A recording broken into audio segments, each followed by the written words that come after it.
The hurricane is coming. You can feel it in the air. Anxiety starts to build. Pressure mounts. What is your plan of action? How will you navigate the storm?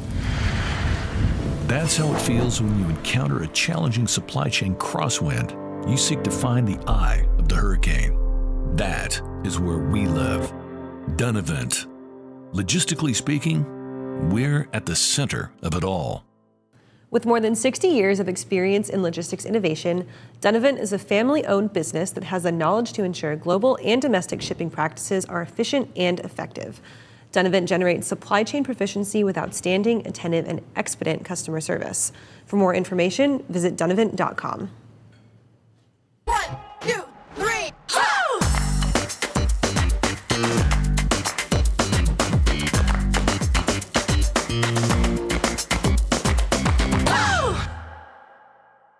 Hi, everyone. Welcome back to Great Quarter Gals. I'm Grace Sharkey, and Kaylee Nix isn't here right now, so we have a solo dolo episode today.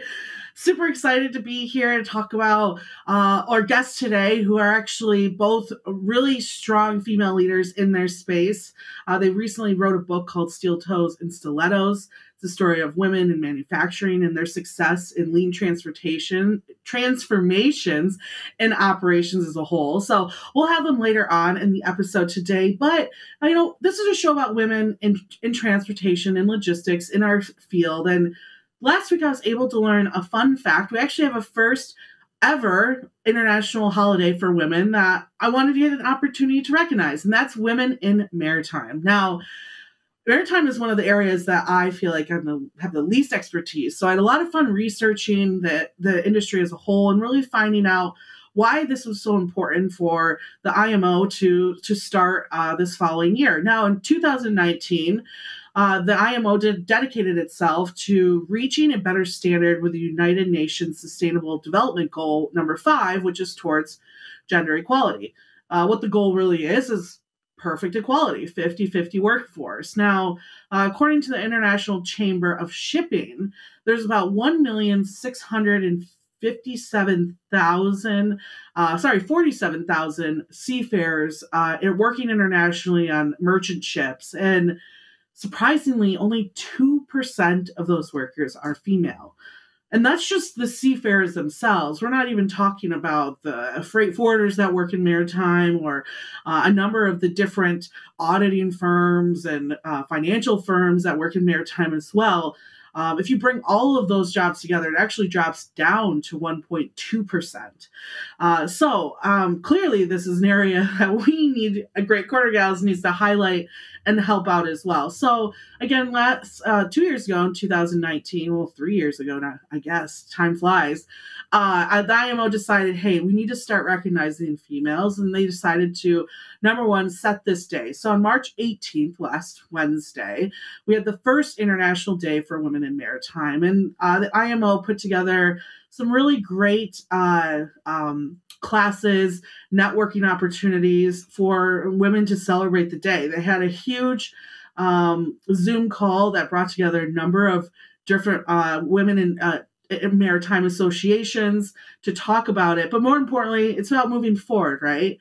And what they're focused on now is a couple of really great programs. They have the Maritime SHE-EO, that's SHE-EO, very clever, Leadership Accelerator Program, which is like a lot of programs we've talked about, kind of like even XPO does, where inside these maritime groups and associations, they work on developing females to take on leadership roles.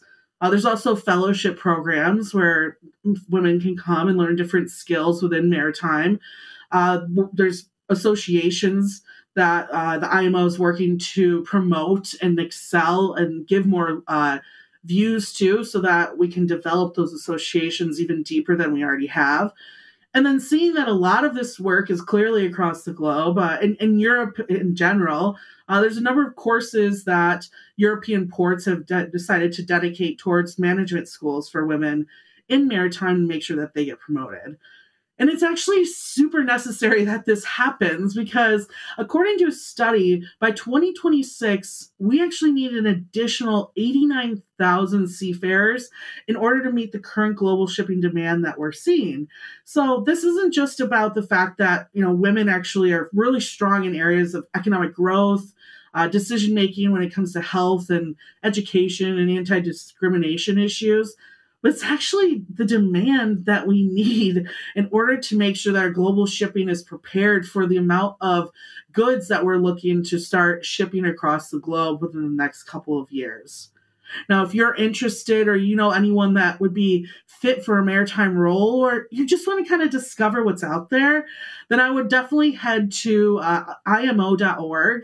They've got plenty of resources in order for you to help out. And if there's teachers out there or just even freight forwarders out there that are looking to help women know more about the industry, there's a number of classes, a number of different opportunities that you could get together your workforce to learn just a little bit more about this industry as a whole. So congrats to all you women that work in maritime. That day was necessary, and sorry I missed it, but we'll make sure next year that we have a special episode dedicated to you guys as well. But even more so, clearly we have some amazing guests with us today. They're both co-founders of OpSisters, which we're going to have to find out about here in a second. But like I said, they actually wrote a book called Toes and Stilettos. And as a female who's always been huge on operations and just making operations as efficient as possible, I was really excited to hear about this book and dive into it and learn about just lean manufacturing in general. So both of the authors, Shannon Carols and Kathy Miller, are here with us today. Shannon and Kathy, thank you so much for coming on the show. I'm really excited to have you.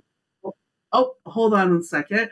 Working on getting them on now. In the meantime, though, clearly we're working on a number of really cool initiatives outside of Great Quarter Gals. First of all, I have my Sirius radio show that's on every day from Monday to Friday, and that is from 5 to 7 p.m. And I'm having so much fun doing it. We have a number of really great female guests, working on getting a number of female callers to start being a part of the show as well. We have Shannon from the Truckers Association who's going to be on this week to dive into different ways that the truckers, St. Christopher's Truckers Fund is looking to give back. So there's a number of different cool guests that we have that come on that show. So make sure you guys check that out every day from 5 to 7.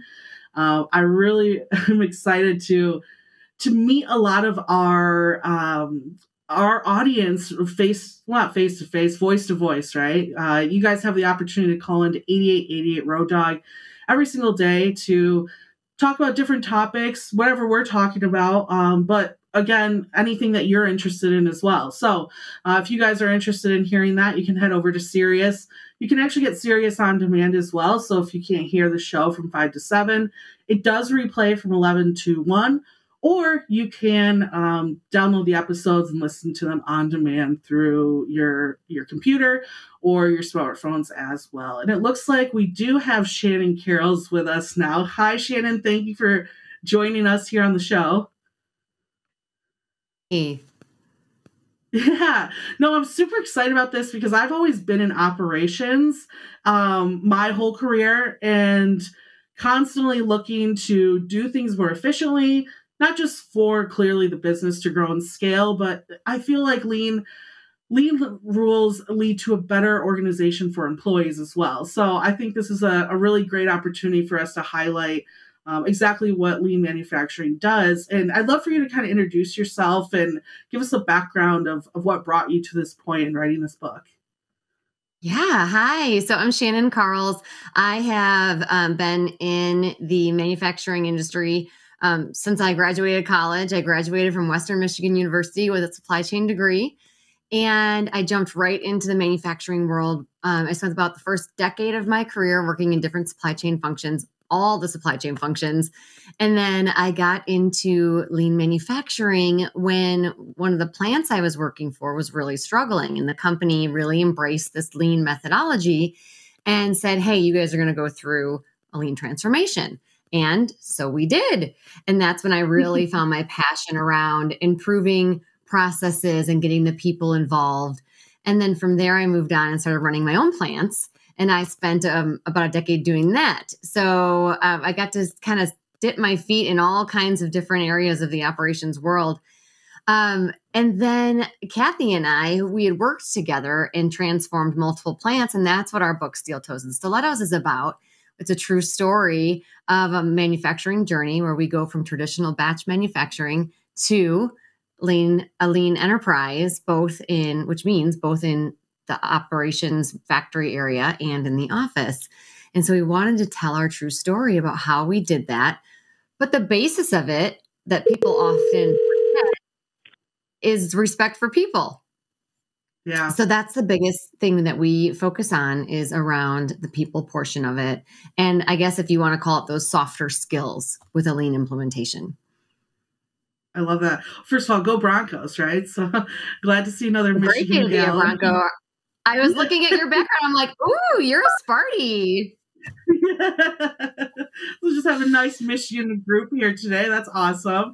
And I love that you touched. Yeah, right. I love that you touched on the soft skills. I think whenever you're going through, especially some type of lean transformation, a lot of it's having to do with the operations of the people, right? And you're going to need them on board in order for any of it to pay off. So I love that you brought up that fact. And what's the manufacturing world look like today for women?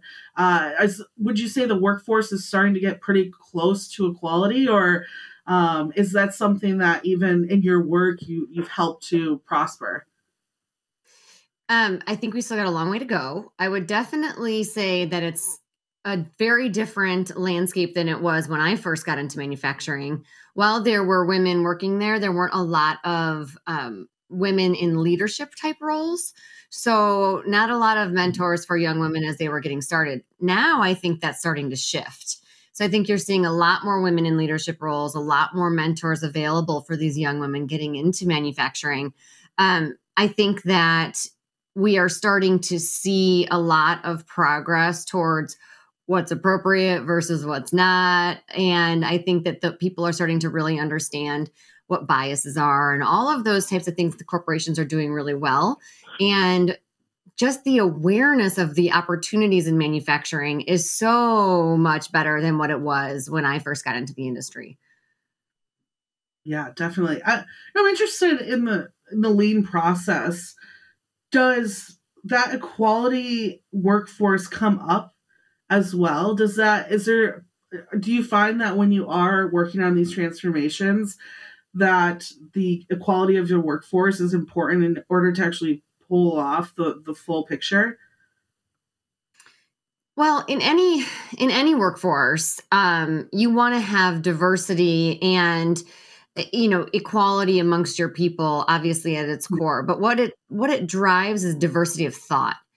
And so that's what really makes those types of business transformations so powerful, is that you get people from different backgrounds with different experiences that can give fresh ideas that maybe you never would have thought of. And that's what's so important about having a diverse workforce and diverse cultures.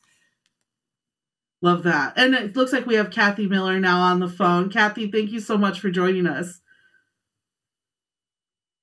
Oh, maybe not. Oh, so as we work on getting her back up too, I guess what was the inspiration behind writing Steel Toes and Stilettos, which, by the way, I have both of, so I love that title.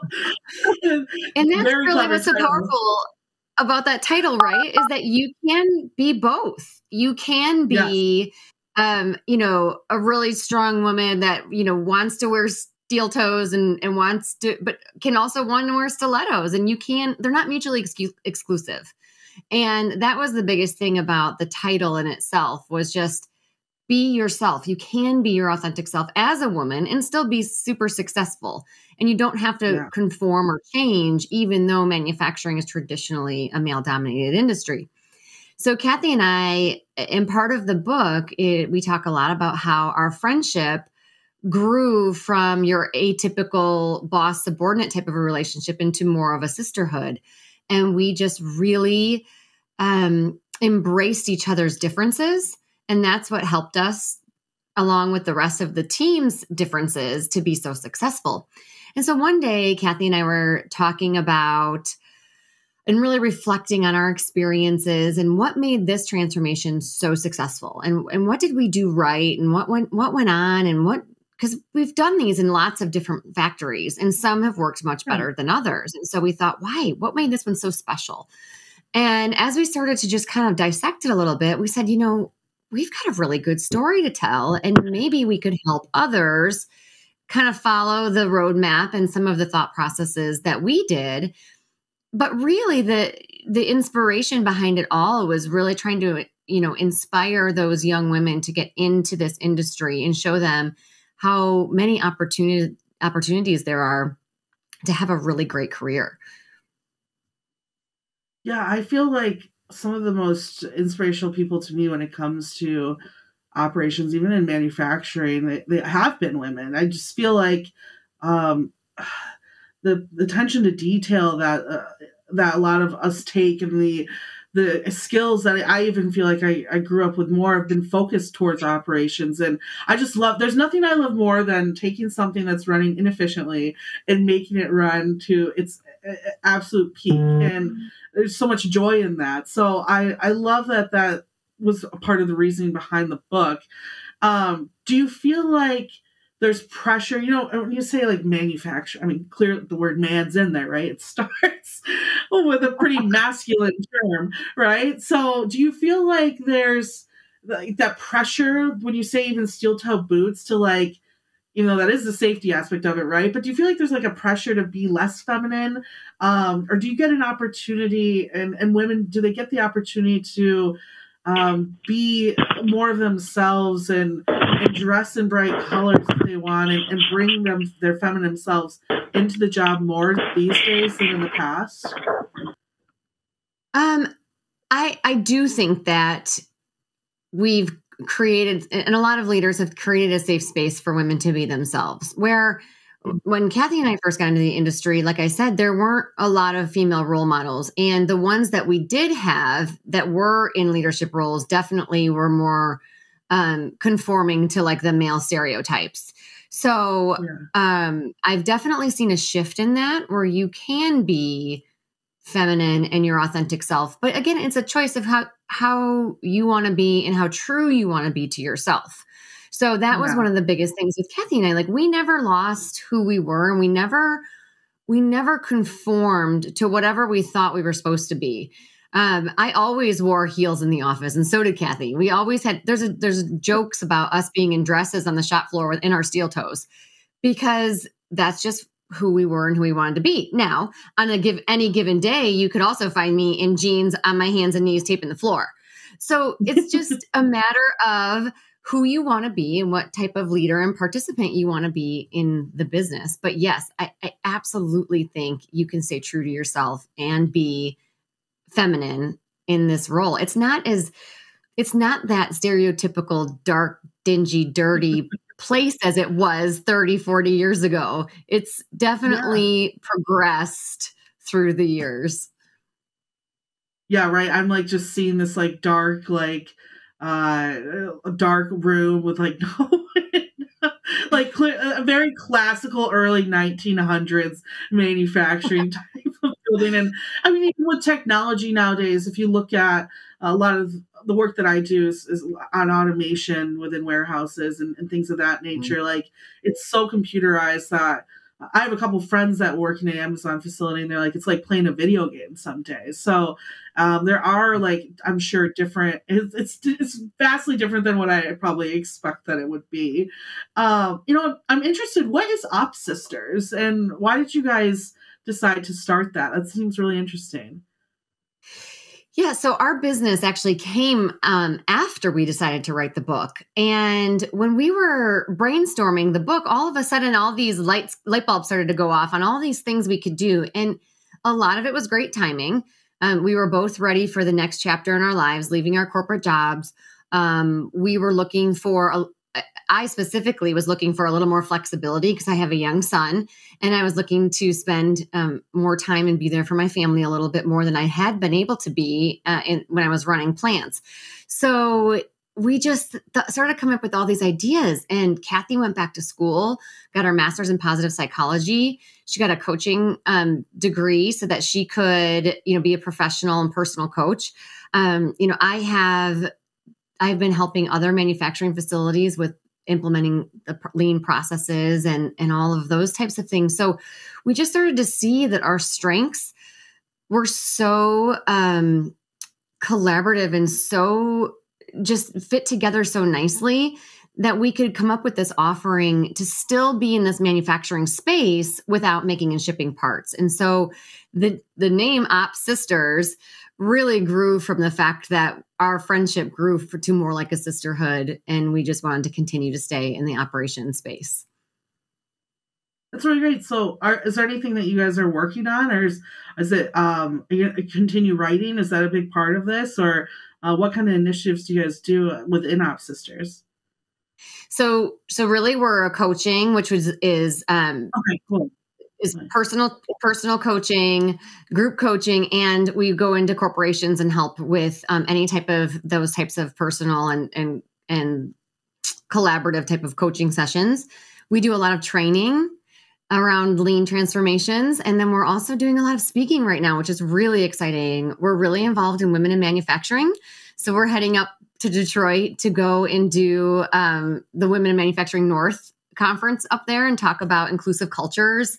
And so we're really looking forward to that. And we're just really getting involved in all that space. So now we're really building our IP, building our training platforms, working on all the presentations. So we're really just working at that point now. And then we're going to start to offer online courses and do hybrid training around meaningful lean transformations. And what makes it meaningful is the people portion of it and the respect for people that often gets lost along the way. When you're coaching women in this industry, what do you often find is like the number one hurdle for them to overcome and that you spend most of your time trying to coach them through? So a couple things I would say is, and they're all related, but knowing your worth and having the confidence to stand up and say, hey, I've got something to add. I have value to bring to the table. And it's not just about being a woman necessarily, but it's that when you don't have role models to follow and you're often the only woman in the room, you've got to find confidence that you deserve to be there and you've got something to add to the team. And so you should not hold back. And that doesn't mean being, assertive or over dominating or anything like that. It's being a valued member of the team and driving towards great business results. Because in the end, that's what it comes down to is giving out great results. And so that's what we spend a lot of time coaching women on. I think people really underestimate how many, and I'd be interested even some of the women I know in executive C-level suites that double guess themselves on a daily, hourly basis, a daily, what are we talking, you know what I mean? And I find that even in my time when I was in an office space, you have an idea and you're constantly thinking about how do I communicate this idea without offending someone or push it. And it's like all of it is so negative that you actually tear yourself down. And it's all in, I think it's a lot of it's in your head. And you're right. I've been privileged to have a mother who's very outspoken, loud and crazy. But there's a lot of people as I get older, I realize don't have that background. And a friend of mine, when she got into college, her family thought that was the worst decision she was ever going to make. And people aren't all raised the same. So I love that you've pointed that out and that you realize like that's something that needs to be taken care of. And I agree. I think there's just, even in my roles today, like understanding that I am a journalist, and not second guessing that fact. So really incredible work that you're doing. And I was just going to say exactly to follow up with what you were saying is there's definitely still a double standard, right? So you've had, I'm sure you have, and I know I have, and most people have, whether they're female or male. I've seen it come out of both that are very command and control type of leaders, pound their fists on the table. And if it's a male, they're often like, oh, he really knows his stuff. He's very assertive. But if a woman does that, it's not perceived the same way. It's, oh, Yes. they're too aggressive, or they're too emotional. That's the biggest one, is you're too emotional. You need to learn how to handle your emotions. And that takes a lot to get through. It really does. And so we've got to continue to break down those double standards for women, because we can lead the same way. And I mean, I don't lead by command and control typically, and most successful leaders, I would say, probably don't. But still, you got to be aware of those double standards that exist and make sure that you're not falling into them. Definitely. Well, it's been a pleasure having you on. I really appreciate it. We'll make sure that we put the link into your site on our posts and everything, so that people can go read the book and learn more about Ops Sisters. But thank you so much for being a part of the show today. And for all of our listeners out there, next week, watch out for another great Quarter Gals, and I will talk to you soon. 1, 2,